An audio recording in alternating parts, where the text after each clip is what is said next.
Welcome to the 58th lecture in this series.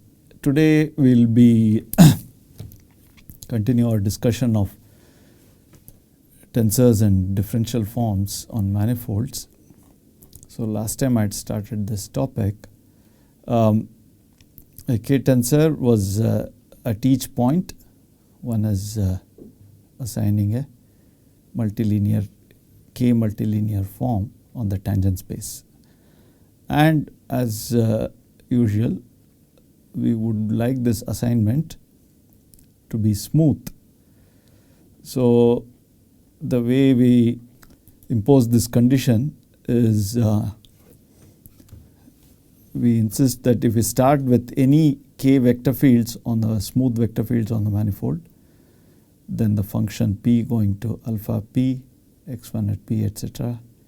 This should be a smooth function on the manifold. And if we start with if alpha P is actually an alternating tensor at each point, we say that alpha is a differential K form on M. And normally one just says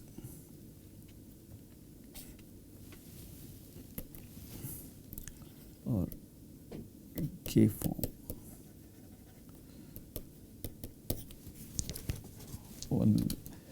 So a K form refers to a differential K form, which is the same thing as an alternating K tensor. Right. So the set of K tensors and K forms on M form vector spaces over R denoted by epsilon Km and omega Km respectively, and we have this. One is a subset of the other. And so let's the first thing we want to do is that first thing recast this the definition of smoothness in terms of local data. So and the analogy with whatever we did for vector fields, pretty much the same thing, same procedure is being followed here. And so let's do this now. Right. So local, yeah, but perhaps before I do that, maybe I should give an example of a differential K form.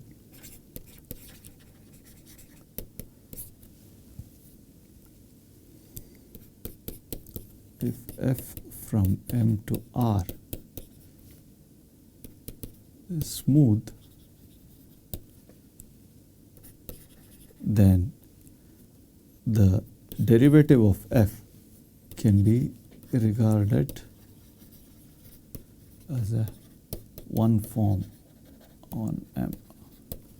Now here I say can be regarded, and I use the term regarded simply because, well, the derivative is actually a linear map from the tangents at any point TPM to TPR, TF of PR, but we know that the tangent space at any point to Euclidean space can be identified with that Euclidean space itself. So if we use that identification, then the derivative at any point becomes a linear map from TPM to R. So which is the same thing as saying, i.e. DFP is an element of the dual space at each point, which is L1 or the same thing as A1. The alternating condition is vacuous in case of one forms. So every one form is automatically, every one tensor is automatically alternating. So this is all automatic. So the moment you have a smooth function, the derivative is a one form, gives a one form on the manifold. And we know that by taking wedge products, we can get higher degree forms as well. Now let's do one more thing. So let M equals S1, the circle, and here I'll define the form, and omega equals, so omega at the point P is x dy minus y dx, where P equals x comma y is a point on the circle.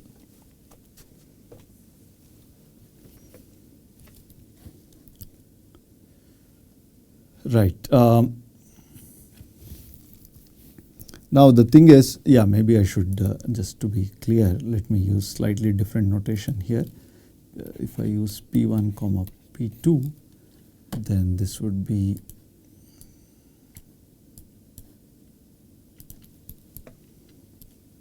so P1, P2, and these two things, dy and dx. And so if one wants to check that this is smooth, then as in the case of vector fields, if you have a object on the submanifold, if you have a vector field on the submanifold and one wants to check it smooth, if the vector field happens to be the restriction of a smooth vector field on the bigger manifold, then we know that it's smooth. Well, same thing here. This form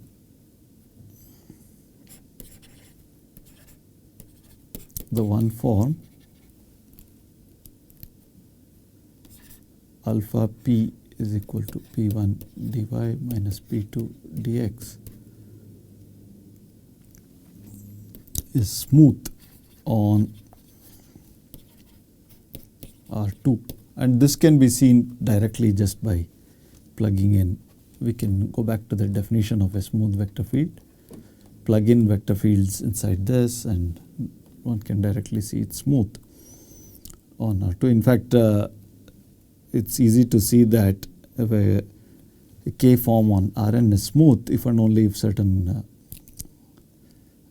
coefficients that one gets, then one writes in terms of the standard basis for K forms when these coefficients are smooth.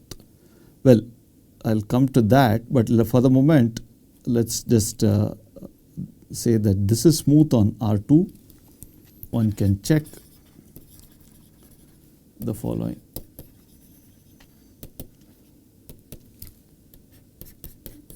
If S is a submanifold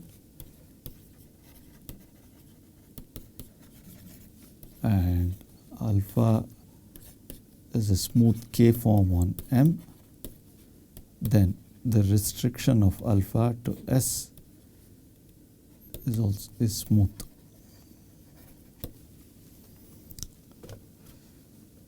So this can be checked, and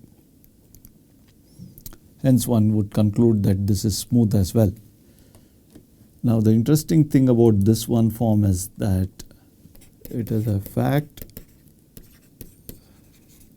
that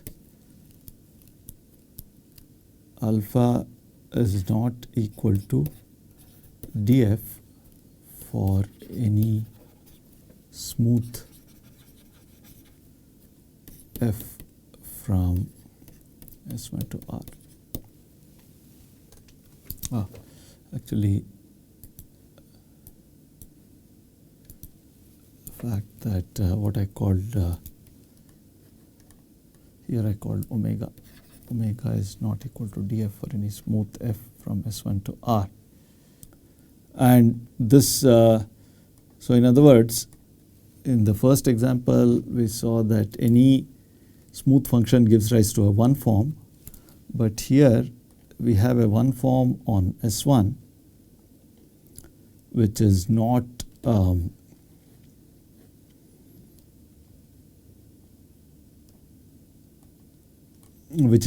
df for any smooth function f. By the way, here when I wrote omega p equal to p1 dy minus p2 dx, this dy and dx are one forms on R2 which are exactly come from example 1. X and y, the coordinate functions, give rise to dx and dy. So we get a global one form on R2, and we can restrict it to this thing S1, and we get this. It's a fact that, all right. So I should note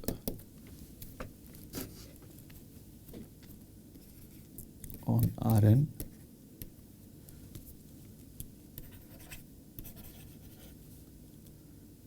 we have one forms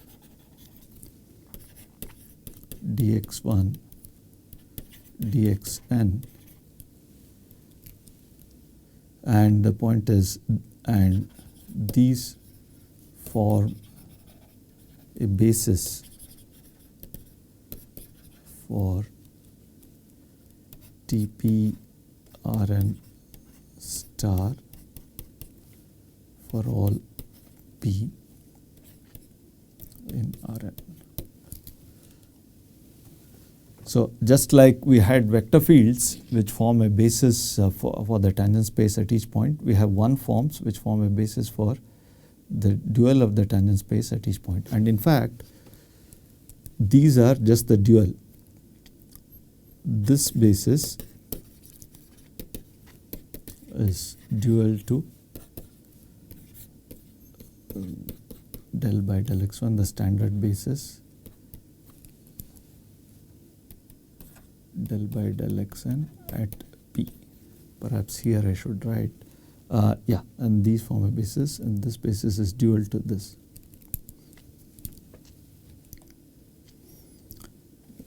I.e. del by del xi evaluated on del by del x, dxi evaluated on del by del xj is 1 if I equal to j, equal to 0 if I not equal to j. And this is almost immediate from the definitions, because if I see, after all, dxi, so if I want to see the validity of this,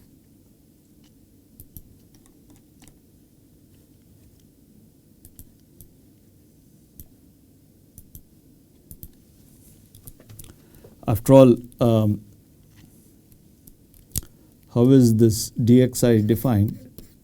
Dxi is supposed to be a map from Tp m to T, as I said earlier, Tf of P r equal to r.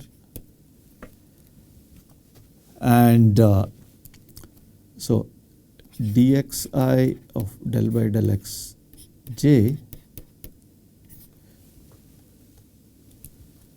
would be,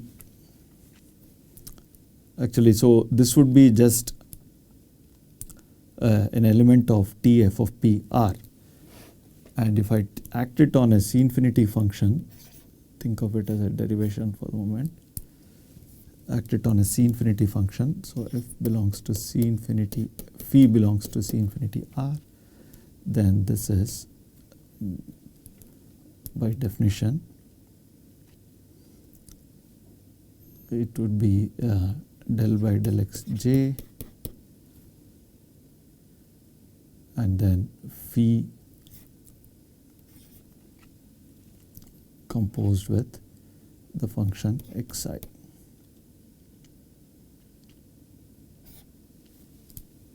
So right, so here phi from m to r we have f, and then from r to r we have phi. So sorry, this is m to r, yeah, no, this is not f, this is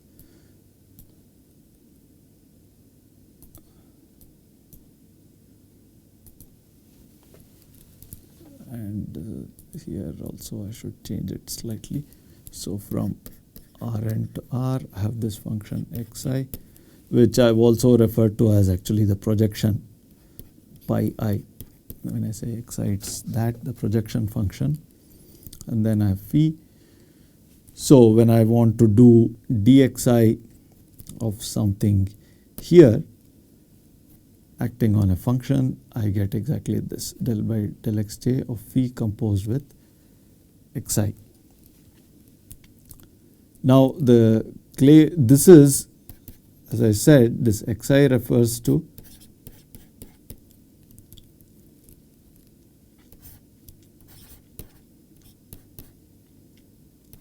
pi j.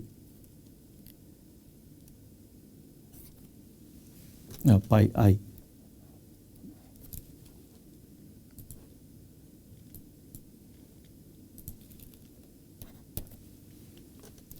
Well, this, if I is not equal to j, then it's clear that this is 0. I mean, this is 0 if I is not equal to j.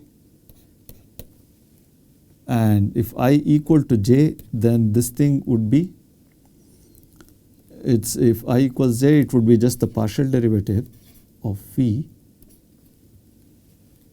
at del by del x I or del xj, doesn't matter, I equals j. So in other words, not quite the partial derivative, it would be just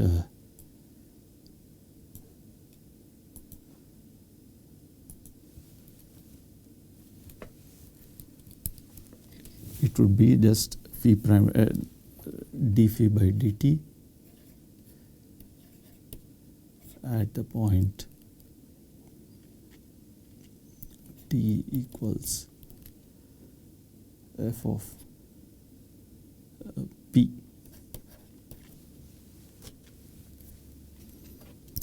And using the identification that we had, that's just saying that this, after all, 1 is the same as with the usual identification of tangent space with the Euclidean space. In the case of R, 1 corresponds to the derivation d by dt. So it would be this. So this is a small thing. And then also, right,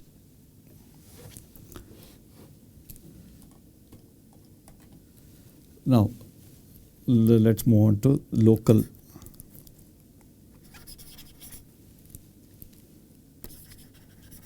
computations.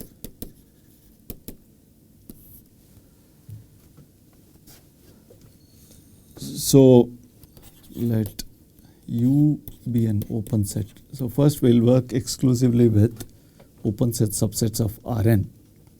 Then we'll use charts to transfer the information from this open subset to back to the manifold.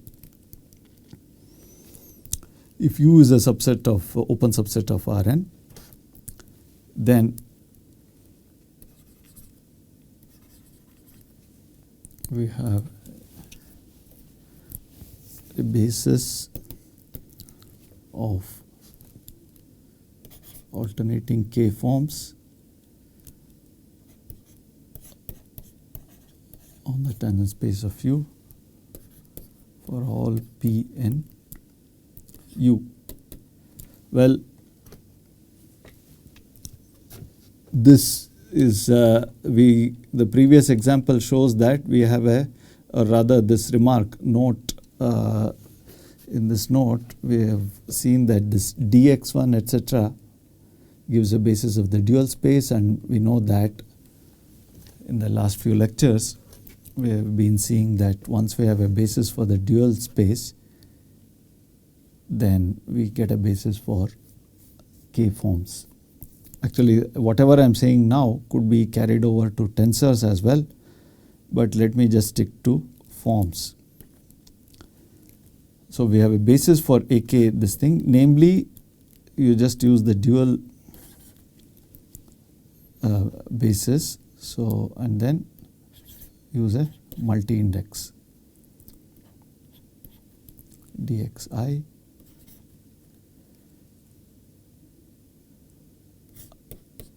I is a strictly increasing. So I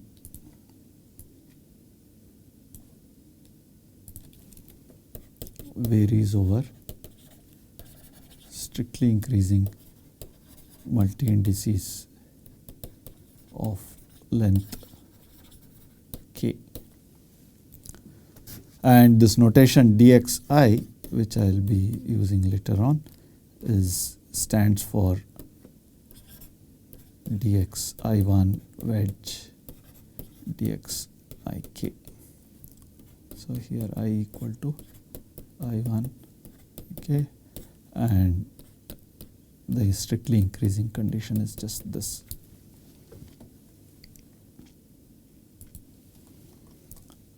So this is from the stuff that we had done earlier. Now, so this is what a basis for so we get a basis for AKTPU. Well, now what does a general differential K form on U look like? So let omega belong to this.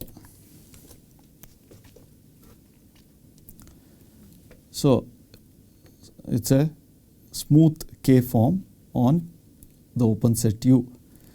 What that means is that at each point it's an omega at each P by definition belongs to AKTPU. Now, since we have a basis for AKTPU, I can write omega equals some coefficient Ci dxi, and the summation is over all strictly increasing multi-indices of length k. Now the point here is that as p changes over u, this coefficients can change. So actually I have to put Ci p Ci p and then dxi. So in effect the Ci are functions from U to R. Now, if you recall how we went about rewriting the definition of smoothness of a vector field in local coordinates, it amounted to expressing the vector field in terms of some standard vector fields and then saying that the coefficients in such an expression are smooth. Here too the same thing holds. The smoothness of omega in the sense that I defined here, this smoothness, so this thing here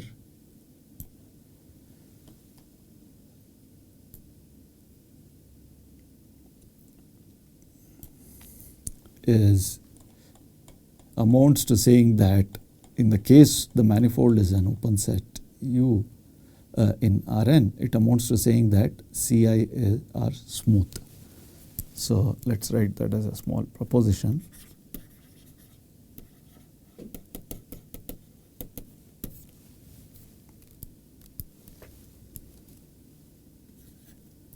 Omega is smooth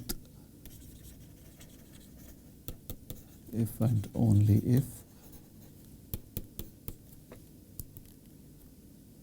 the Ci are smooth for all I.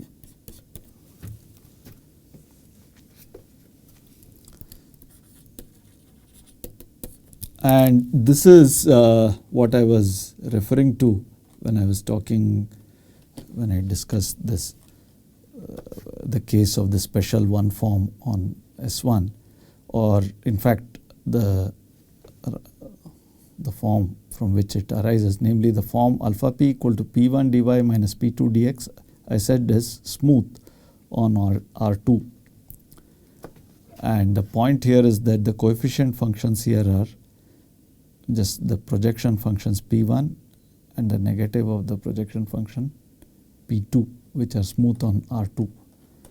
So that the smoothness which is asserted there follows is a corollary of this more general statement. If you have any K form and you write like this, it's smooth. Well, so let's see why this is the case. So we have to start with, suppose omega is smooth.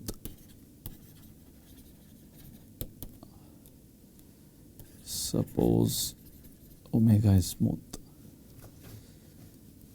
Let x1, xk be smooth vector fields on U.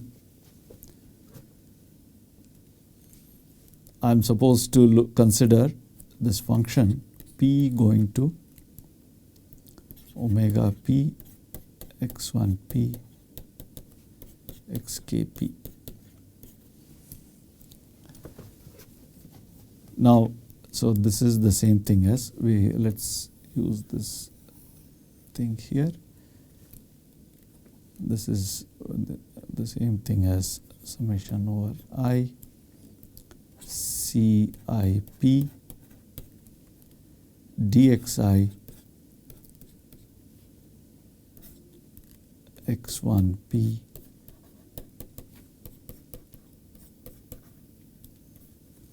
xkp. So in effect we just have to check that these, it's enough to conclude that these functions are smooth. Since well, not quite. I mean, I already am assuming that omega is smooth, and I would like to conclude that these CIs are smooth. So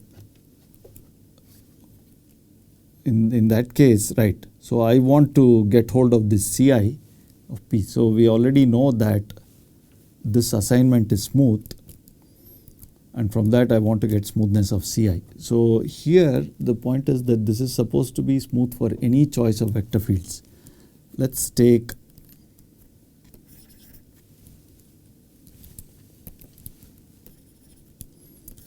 let x1 equals, so let's start with some, I want to prove each of these CI are smooth. Fix a multi, so let's fix a multi-index. Fix a multi-index J, J1, Jk, and let x1 be just del by del x, J1 xk equal to del by del x, Jk.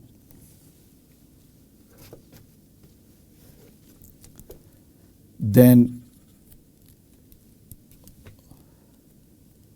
we have dxi acting on del by del x1, del xj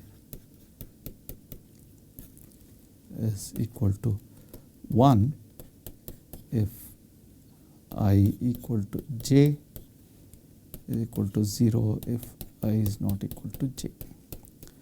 And this is something we have seen earlier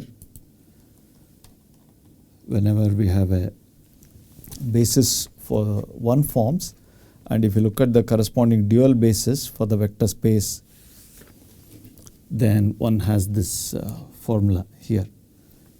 So this was proved earlier.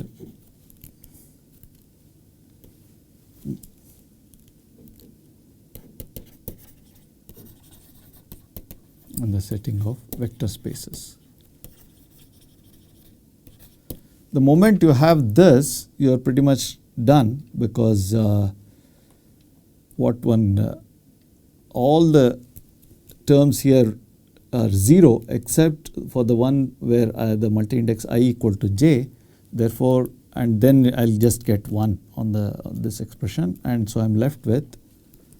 So therefore, we conclude that P going to CJP is smooth, and that's precisely what we wanted. So let's stop here. In the next lecture, I'll just talk about the other direction, and then move on to more general other properties of differential forms. Thank you.